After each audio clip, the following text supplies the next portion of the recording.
Hello everyone, my name is Tyler Birch, and I'm here to talk to you today about Crisis on Infinite Earths. If you're not sure what Crisis on Infinite Earths is, it was a 4 night, 5 hour long event by the CW. It's all about, the Arrowverse, even beyond the Arrowverse actually. So that's, Flash, Supergirl, Arrow, Legends of Tomorrow, Batwoman, also with appearances from Black Lightning. So it's a huge event, an event that spanned across multiple universes, obviously Infinite Earths. So it was a huge event that they came up with. Uh, if you don't know, Crisis on Infinite Earths was originally a DC comic that they came out with in 1985. A big part of it was they had all these different universes, and they were kind of tired of it. They wanted to kind of streamline some things, make it a little bit more accessible to new readers, because if you pick something up and it's like, oh yeah, do you remember in 1955 when this happened? And oh, you need to read that issue. And there's also this character, this character, this character. They're all named the same thing, but they're all on different Earths, and it's all, craziness. So they really wanted to kind of streamline things. So they had an event series called Crisis on Infinite Earths. And throughout that event, a lot of different events happened. I'm not going to go into that, mostly talking about CW, but I also feel like you should know some more background. So a lot of that was the Anti-Monitor attacking the Infinite Earths. So he was eating them all, trying to create an antimatter universe. That was really his big thing. So he was trying to do the antimatter wave. So, all of DC's universe fighters had to come together to fight the Anti-Monitor, to save the Earth. They end up saving. They didn't really save the Earth. They stopped the Anti-Monitor, but they didn't save all of the Earths. They actually ended up creating the Earth One, which was a combination of a lot of different Earths. So it, that's kind of like the basis for it. There's also some other stuff that goes on. Like I said, not really talking about the comic book. It is a huge comic book that you should definitely watch or read if you can.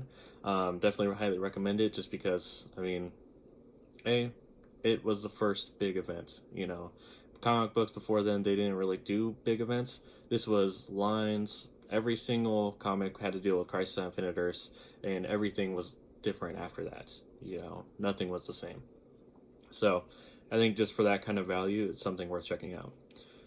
But like I said, I'm not here to talk about that. I'm here to talk about the CW's Crisis on Infinite Earths. So, first thing, I do have to say that this was everything that I wanted it to be.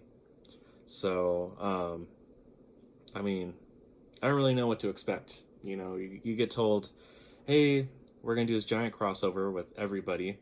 We're going to keep confirming all these different people, Robin from Batman 66, Burt Ward, people from Birds of Prey, Smallville, Clark Kent, Tom Welling. And you're like, what is happening? That's a lot of stuff that's going on for a TV show. And I was really worried that, it was going to fall flat. But they did an awesome job on it. It was fantastic. It had its problems. Like everything does, it can't be perfect. But trying to juggle what they juggled, trying to get the payoffs they were looking for, I feel like they really were able to nail that. And I think that's what really makes me happy. And also, the central thing that I needed them to get right was Oliver's farewell. So, this was the end of Oliver Queen. So, back in 2012, there was no CW Arrowverse because there was no Arrow. So that aired starting in 2012, and from Arrow, from Oliver Queen, Stephen Amell's, we went from this dark, gritty vigilante to spinning out shows like The Flash, which is, a lot of fun. It's a lot more superheroes, metahumans, things that we hadn't seen before. That boom, we're in this world. You got Supergirl, who is, the strongest hero. Yeah, she was on a different Earth, but still, like, having to interact with that. Legends of Tomorrow, which is a group of superpowered people that go through time and face different threats. Stuff that back in 2012, that was a far-flung dream. And especially, I mean, you watch Arrow the first season, it's you take out the Green Arrow, you take out the DC of it, it's just a gritty crime drama, you know. So there's no way that you could have thought, hey, one day we're gonna have a man who runs as fast as the speed of light. We're gonna have a girl that flies through the air and beats up bad guys. This stuff that wouldn't have happened without Arrow. And this last season of Arrow was both his Oliver Queen's farewell and at the same time set up for Crisis. The build up was great. They did a really good job. I mean, the whole final season, there were slip ups every now and then, but it was really good because it balanced really well on trying to build up to Crisis, whether or not that Crisis stuff really mattered beyond Oliver's journey is really up for debate, because if I recall, that stuff didn't really matter other than the fact that Oliver just got ready for what he needed to do.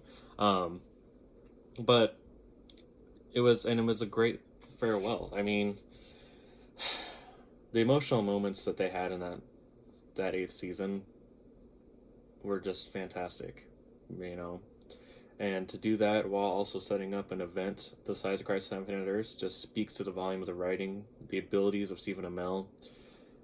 Just, it all coalesced into what we needed it to be. And I was really, I wanted to make sure that Crisis got it right. And they did. 3 different times. I mean, so, first episode ends with Oliver dying. He sacrifices himself to save as many people from Earth 38 as he can. Just doing what heroes do. I mean, this man that has no superpowers took the time to fight as many shadow demons as he could, so that way more people would be saved. It's exactly what a hero does, and he dies. I mean, that's how it ends. And I was like, I don't really know, like, with all this build up, like, was he, I thought they were just pulling the rug out from underneath our feet, which, I mean, you could do that. It was still a really nice moment. I mean, him getting to say goodbye to Barry, him getting to say goodbye to Kara, getting him to say goodbye to his daughter. It was a pretty nice way to go. And crazy enough, that wasn't the end. You see throughout the rest of Crisis, the first 3 parts, you see Sarah, the captain of the Wave Rider. You see her, and you see Diggle, and you see Oliver's daughter. You see Barry. All of them trying to bring him back. And it's comic book universe. Death is kind of just an obstacle. It's not really permanent. And they do bring him back. And you're like, okay, I guess we're doing this thing. The whole Lazarus Pit thing was kind of extraneous. But I'm seeing the payoff now. I'm glad they did what they did. But just because he comes back as a Spectre, who is, the spirit of justice. He's one of the most powerful things in the DC universe. And he's really the only way that they're able to defeat the Anti-Monitor. So getting to see him come back in that form was great. I mean, he restarted a universe. This new universe, Earth Prime, wouldn't be around if it weren't for Oliver. There's something very poetic about the man who started this Arrowverse literally starting the new universe, and that's his sacrifice. It was just really fantastic. And he got to say goodbye to Barry, he got to say goodbye to Sarah.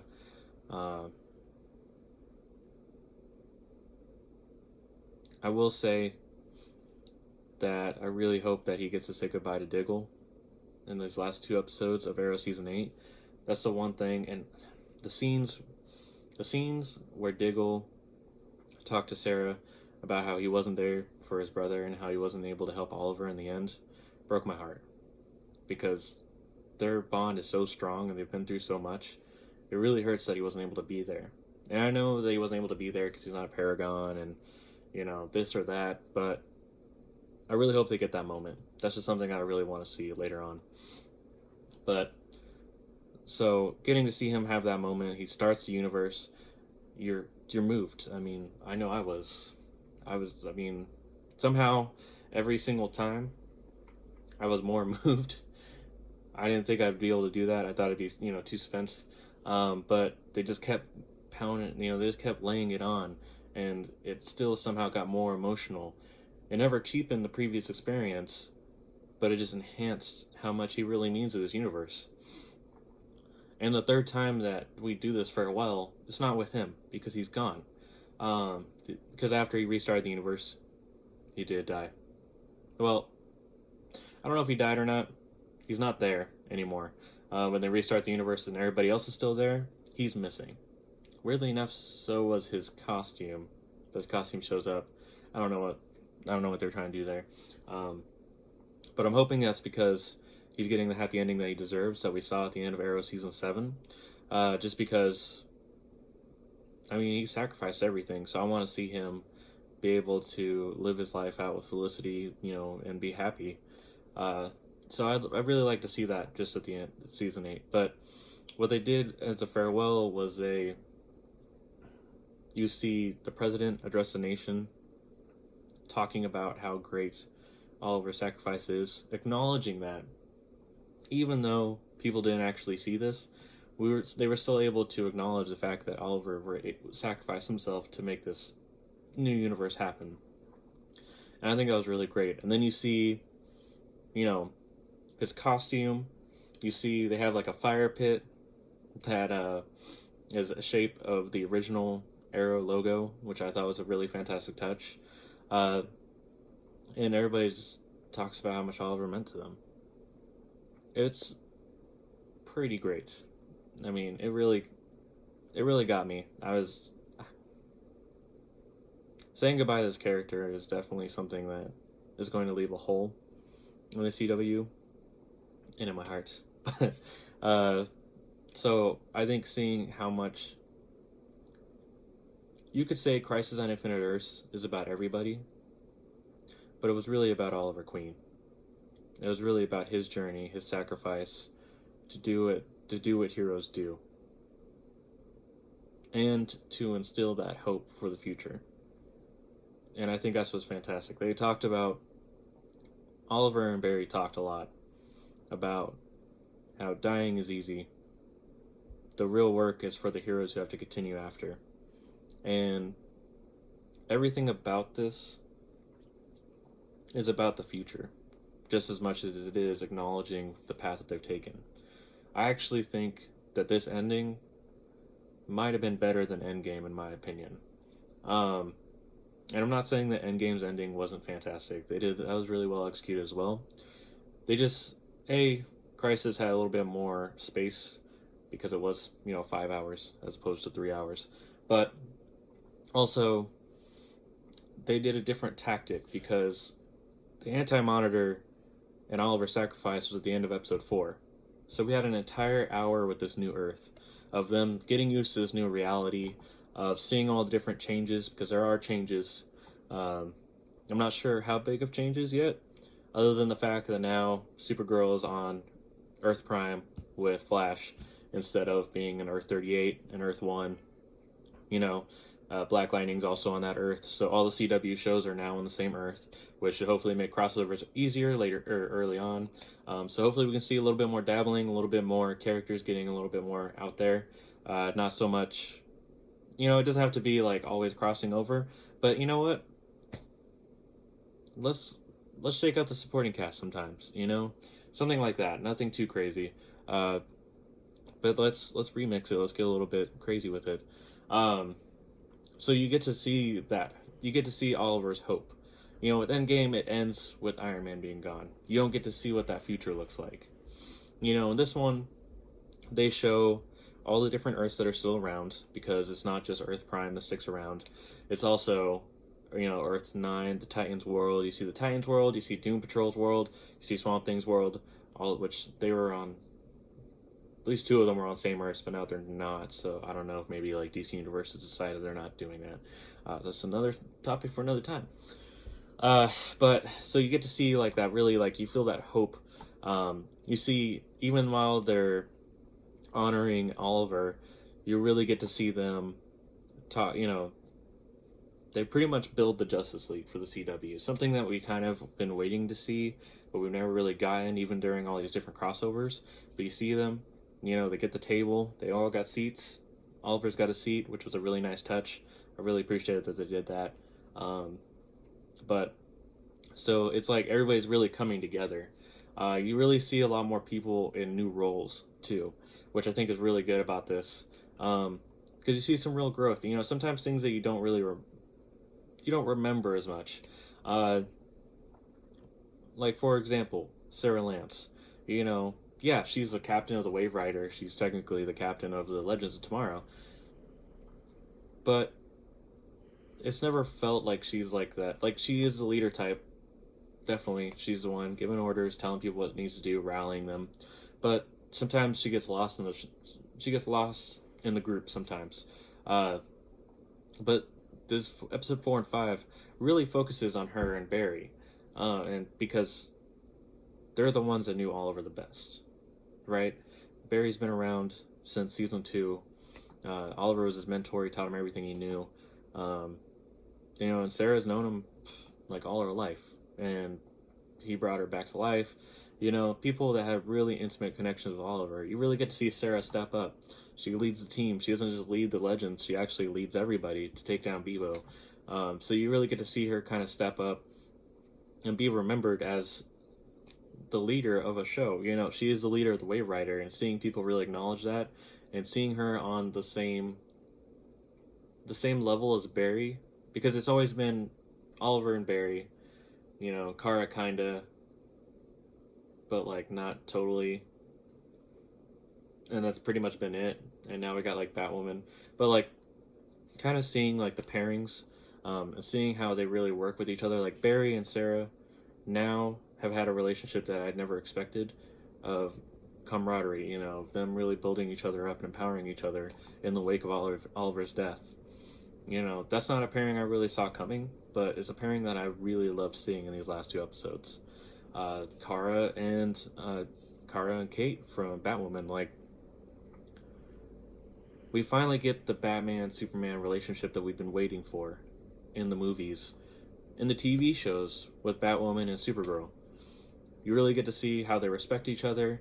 There's moments where Kate seems like she's going to cross the line, but then she remembers that even though Supergirl is all-powerful, she's still her friend, she's still human, So you really get to see how that relationship evolves.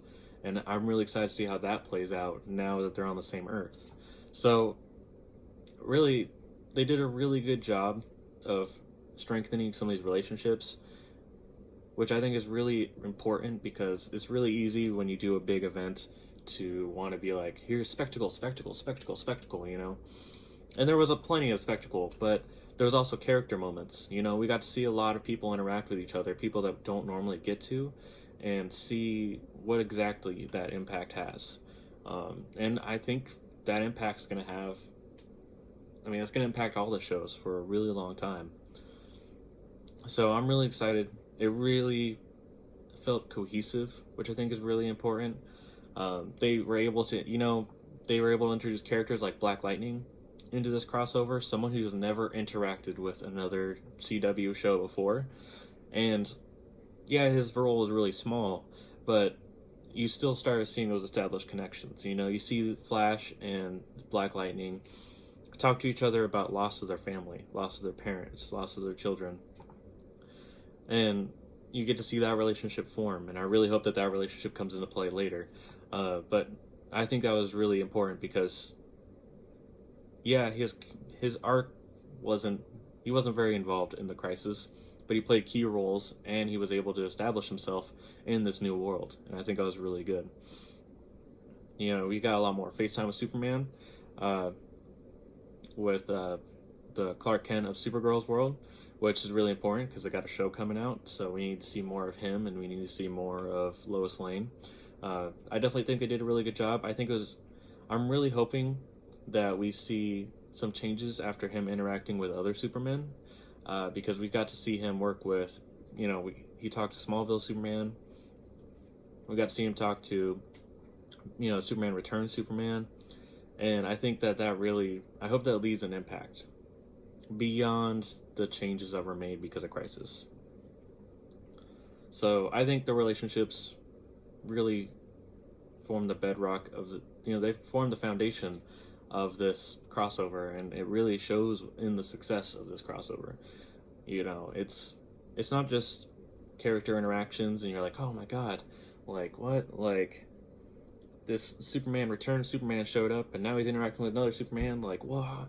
I mean, those moments did happen, but it wasn't just that. There was a lot of meaning behind that. There was a lot of lessons, things that even in a universe's ending conflict, they still learn something. Stuff that they're going to take going forward. And I love that they all remember Crisis, because it would have been really easy for the writers to fall into the trope of, you know what, the Paragons are the only ones that remember this other world. Everybody else is just going to remember this world, like they did with Flash and Flashpoint. And I feel like that would have taken a lot of the weight out, because, yeah, the Paragons are important, but it's really about everybody remembering what happened. I mean, that's where a lot of the emotional beats came from.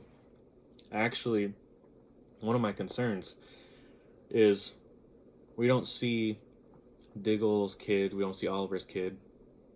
Even though they were in the present timeline before, they're not there. So I'm assuming that means they're back in the future.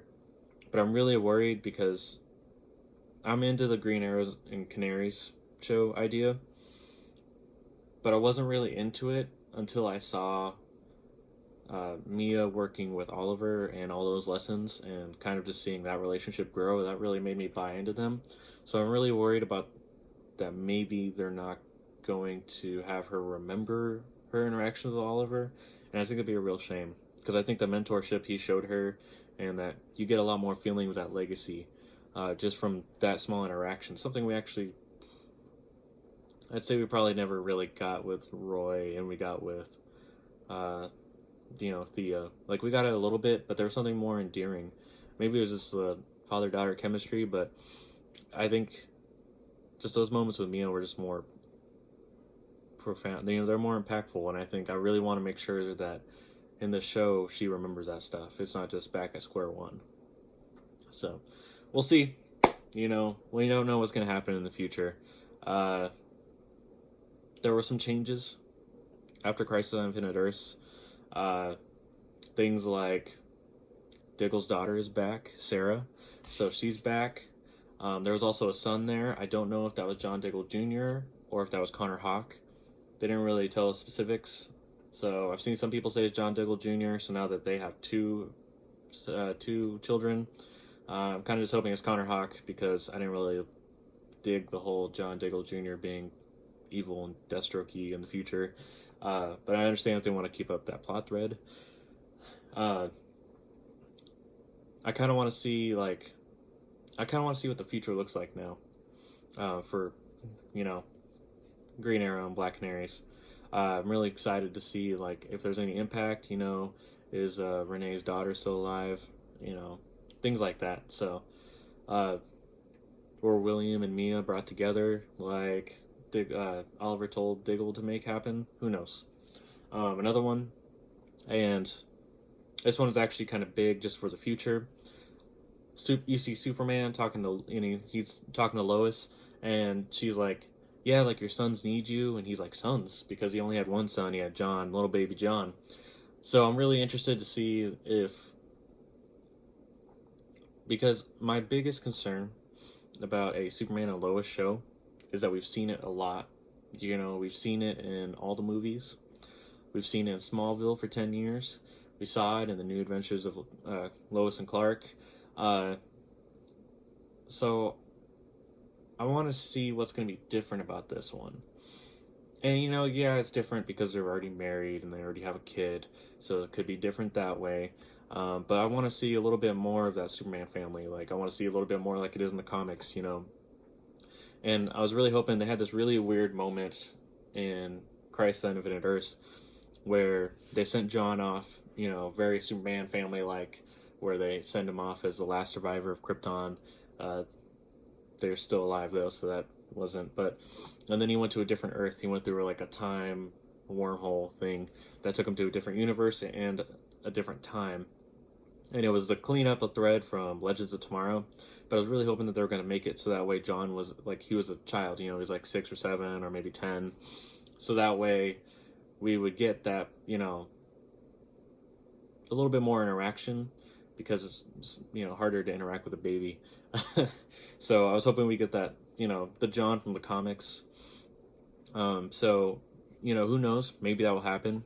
I've also seen some people say maybe the second son is Damian Wayne, which would be interesting, but there'd be a lot of things they'd have to figure out. But you know, they could. Who knows? I mean, the Super Sons were Damian Wayne and Jonathan Kent, and they were best friends, like a new generation of world's finest. So it's entirely possible. That's what the internet's hoping for.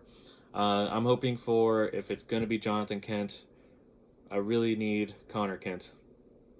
So let's get, you know what? Like, I would love to see like a kid John with like a teenager Connor Kent.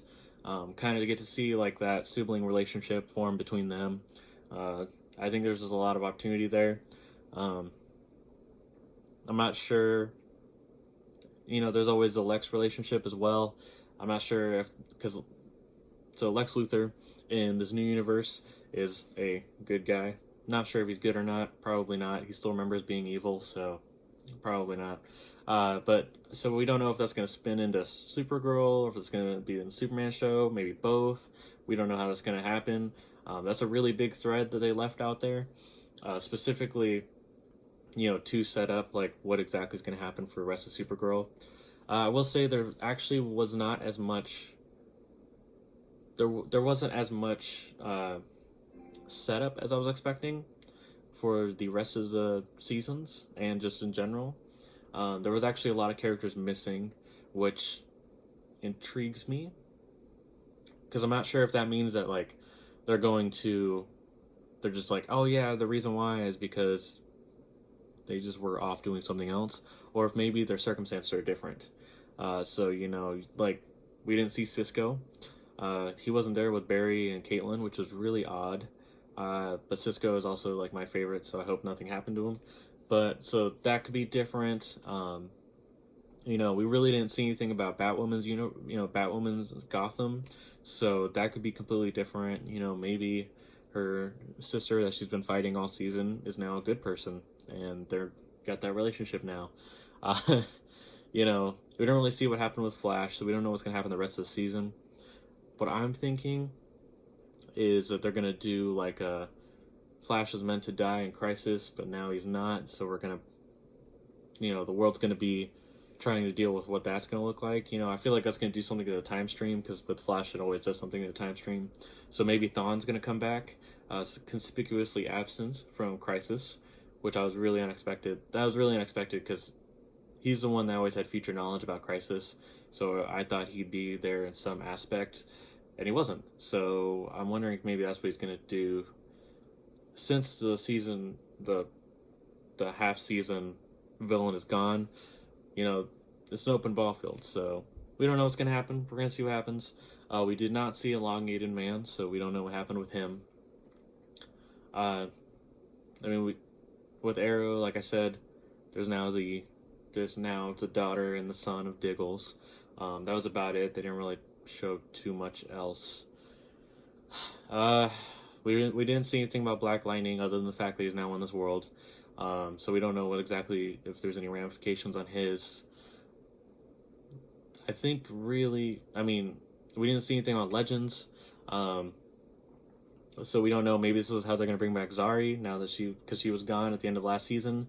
Legends isn't actually starting until next week, so who knows what's going to happen with that. So that could be completely different. We really didn't see any crew members from Legends other than I think her name is Ada, Sarah's girlfriend, and Nate. So that could be a lot different. Who knows what happens with that? So Legends could be completely different. You know, who knows what's going to happen with Legends, which I'm pretty excited about because I want Zari to come back. I don't really care if her brother's around.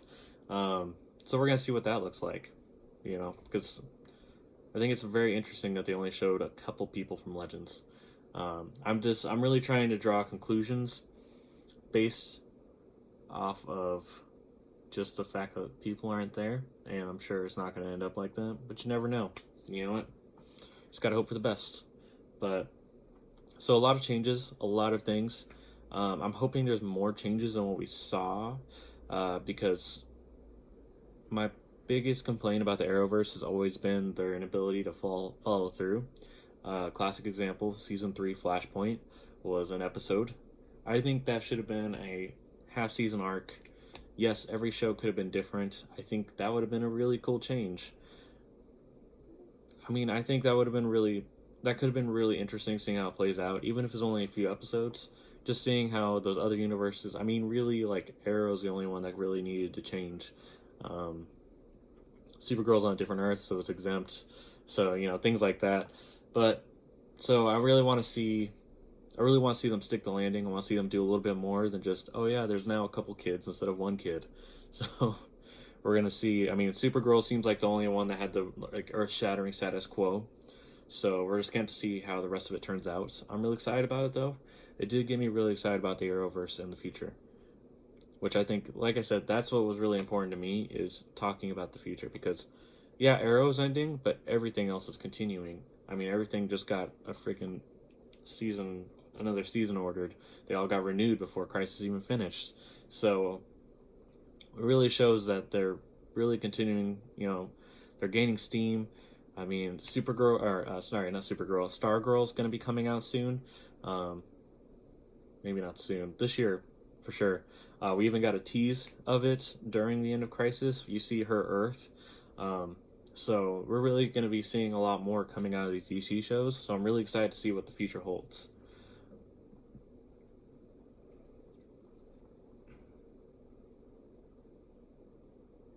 But, I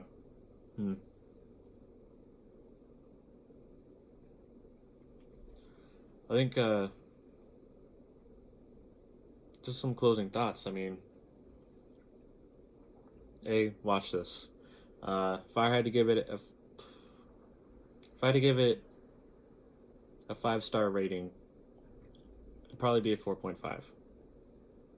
And that's just because, you know, there's some things that you can't really pull off the way that they want to. A couple of the cameos were extraneous, like the Ezra Miller one. A lot of people were really excited about the fact that we saw, you know, the movie Flash interact with the TV Flash, which was really cool. Totally unexpected. Never thought that was going to happen in a million years. Thought it was just going to be all TV. So seeing him was really cool, but it was just kind of thrown in there at a weird time. And it really kind of reminded me about how underdeveloped the Flash was from the movies. But it was a really cool moment. I love seeing the synergy between movies and TV. I just wish that they had done it a little bit more organically, because it was just a really odd time for them to do that. The other cameos were done fantastically. I loved that it wasn't just people going to different Earths. It was actually, like, you saw a little bit of them at the beginning as they got wiped from existence. I think that was a really cool way to pay homage to all these different shows and getting to kind of show people, like, where are they now, without getting bogged down in the details too much. So I think that was well done. The one that they really needed to nail was Smallville, and they did a really great job with that one. That's the one that they brought in. And the surprise one, Superman Returns, seeing what happened to Superman Returns, Superman afterwards, was tragic, but he was fantastic. When I was watching Superman Returns, I never really cared for Brandon Routh's Superman. I much prefer him as Ray Palmer. But seeing him as that Superman, that was spot on. It was amazing. I mean, it makes me want to go rewatch the movie and make sure that it was just me, you know, it wasn't just me being young and being like, whatever, like, Superman sucks, Batman rocks. They did a really good job. And I think it was really cool that they had the cameo at the end where you see him, because for the majority of Crisis, you see him with the black background on his S, because he's in mourning, because, you know, he's been through something so tragic, and he wants hope to still shine through. So that's the significance of the black behind the S. But at the very end of Crisis, you see him again flying, and the yellow is back. So I'm hoping that means that when they recreated the universe, that they did make some changes for the better, like Superman's family not being killed by Joker. I think that'd be really cool, and I think that was really nice seeing him get to see it. You actually get to see him in the actual iconic costume, which I think was a really good way just to bookend that journey. But so the cameos, they did a really good job. Didn't overstay their welcome. Got to see some really cool, fun moments. So I really enjoyed that. I mean, all I can say is I've enjoyed this journey for the past 8 years, and I'm excited for the next 8. They're not going to be slowing down. They're just going to keep getting better. Just going to be able to keep doing more. And I'm really excited to see what they can pull off. Things that we never thought we could see, or things we're starting to see. I mean, the effects even were really great. I mean, there was not really a time where things look wonky. And sometimes with TV budgets, things look wonky. You know, sometimes when the Flash is running, I'm just like, yeah, okay, you look shiny. But they did a really good job. I mean, the Anti-Monitor fight in the very end did get it was a little much, but there's only so much you can do, you know, that budgets do run out, so it's hard to, especially when, you know, you grow your bad guy up to super tall, he normally doesn't look completely, you know, realistic, so that's kind of another reason why it's 4.5, just because I wish I had been a little bit more. Kind of wish we could see a little bit more Anti-Monitor. Maybe the Monitor show up in the end, since we didn't really get to see him again. But, you know, there's only so much. There's only so many minutes in the day. And for the most part, there's not really much that I would trim out of Crisis on Infinite Earths. All of it seemed pretty crucial to the moments. Maybe a little bit about the Lazarus Pit. Maybe cut that down a little bit, just because it really didn't feel necessary. I know that they did it for the whole Spectre thing. And it was nice to see Diggle get that moment, but other than that, it really wasn't crucial to the story. So, kind of wish that they had trimmed that out, but you know, it is what it is. Gotta do what you gotta do. But I mean, it's just,